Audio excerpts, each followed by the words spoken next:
I gave you my heart. शुभाशीष, मैं शमशेर सिंह आज कक्षा 10 के लिए कृतिका भाग 2 का दूसरा अध्याय लेकर उपस्थित। पाठ का नाम है जॉर्ज पंचम की नाक। इसके लेखक हैं कमलेश्वर। तो इसके बारे में हम शुरुआत करते हैं।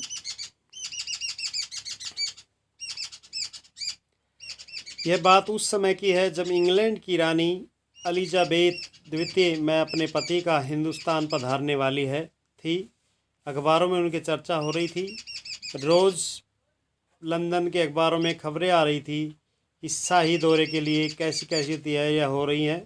रानी एलिजाबेथ का दर्जी परेशान था कि हिंदुस्तान, पाकिस्तान और नेपाल के दौरे पर रानी कब क्या पहनेंगी। उनका सेक्रेटरी और शायद तूफ़ानी दौरा करने वाला था। आखिर कौन, मजाक तो नहीं था। नहीं, ज़माना चूँकि नया था, फौजी पाटे के साथ निकलने के 20 दिन बीत चुके थे, इसलिए फ़ोटोग्राफरों की फ़ौज तैयार हो रही थी। इंग्लैंड के अखबारों की कतरने हिंदुस्तानी अखबारों के दूसरे दिन चिपकी नज़र आती थी कि रानी ने एक ऐसा हल्के नीले रंग का सूट बनवाया है जिसका रेशमी कपड़ा हिंदुस्तान से मंगाया गया है, कि करीब 400 पाउंड खर्चा उस सूट पर आया है। रानी एलिजाबेथ की जन्मपत्री भी छपी, प्रिंस फिलिप के कारनामे छपे, और तो और उनके नौकरों, बावर्चियों, खानसानों, अंगरक्षकों की पूरी जीवनियाँ देखने में आई। शाही महल में रहने और पलने वाले कुत्तों तक की तस्वीर अखबारों में छप गई। बड़ी धूम थी, बड़ा शोर शराबा था। शंख इंग्लैंड में बज रहा था, गूंज हिंदुस्तान में आ रही थी। तो प्यारे विद्यार्थियों, ये जो लाइन आई है यहाँ, इसको नोट कीजिए। शंख इंग्लैंड में बज रहा था और गूंज हिंदुस्तान में आई थी। ये एक बहुत ही महत्वपूर्ण पंक्ति है। एक प्रश्न बन सकता है जिसको आज हम उत्तर देंगे। इन खबरों से हिंदुस्तान की सनसनी फैल रही थी। राजधानी में तहलका मचा हुआ था। जो रानी 5,000 रुपये का रेशमी सूट पहनकर पालम के हवाई अड्डे पर उतरेगी, उसके लिए कुछ तो होना ही चाहिए। कुछ क्या, बहुत कुछ होना चाहिए। उनके बावर्ची पहले महायुद्ध के चाणक्य पर लेकर लड़ चुके हैं। उनकी शान शौकत में क्या कहने। और वही रानी दिल्ली आ रही है।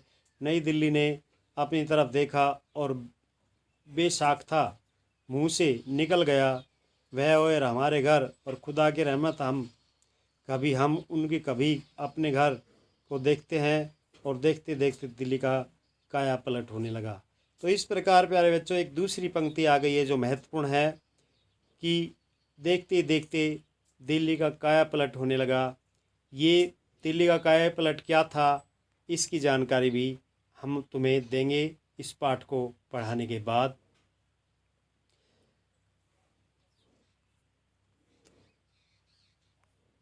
उसके बाद क्या होता है, और करिश्मा तो यह था कि किसी ने किसी के इससे नहीं कहा, किसी ने किसी को नहीं देखा, पर सड़कें जवान हो गई, बुढ़ापे की धूल साफ हो गई और नाज नीनों की तरह श्रृंगार किया।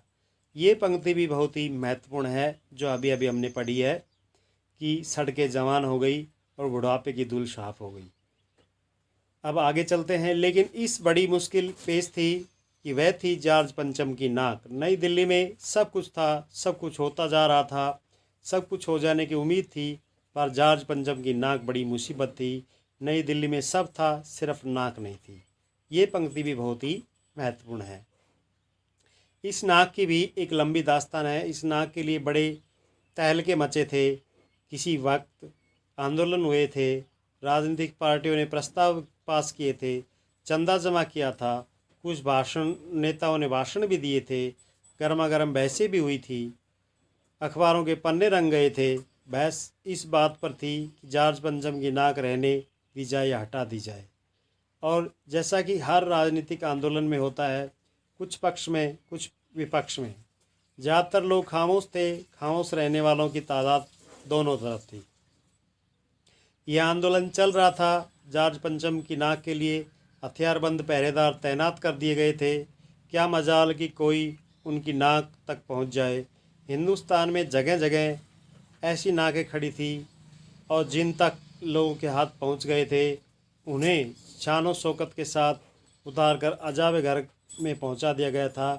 कहीं कहीं तो शाही लाटों की नाकों के लिए गुरीला युद्ध हो रहा था। उसी ज़माने में यह हादसा हुआ। इंडिया गेट के सामने वाली जॉर्ज पंचम की लाट नाक यकाएक गायब हो गई। हथियारबंद पहरेदार अपनी जगह तैनात रहे, गश्त लगती रही और लाट की नाक चली गई। रानी आए और नाक न हो, एकाएक परेशानी बढ़ी। सभी बड़ी सरगर्मी शुरू हुई। देश के खैर ख्वाबों की एक मीटिंग बुलाई गई। मसला पेश किया गया कि क्या किया जाए। वहाँ सभी सहमत हैं कि अगर यह नाक नहीं तो हमारी भी नाक नहीं रह जाएगी। तो प्यारे विद्यार्थियों, इस प्रकार हमने इस पाठ का पहला भाग हमने पढ़ा। तो आपने समझा कि इसके अंदर किस प्रकार रानी के आने पर यहाँ स्वागत किया जा रहा है और दिल्ली को दुल्हन की तरह सजाया जा रहा है। यहाँ सब चीज़ व्यवस्थित की जा रही हैं। और बात आती है जॉर्ज पंचम की जो मूर्ति लगी हुई थी दिल्ली के चौराहे पर, उसके नाक नहीं है, तो उसको लेकर एक बड़ी मीटिंग होती है, बड़ी एक असेंबली होती है जिसके अंदर उसका डिस्कस हो रहा है। अब ये डिस्कस क्या हो रहा है ये हम आगे पढ़ेंगे। धन्यवाद।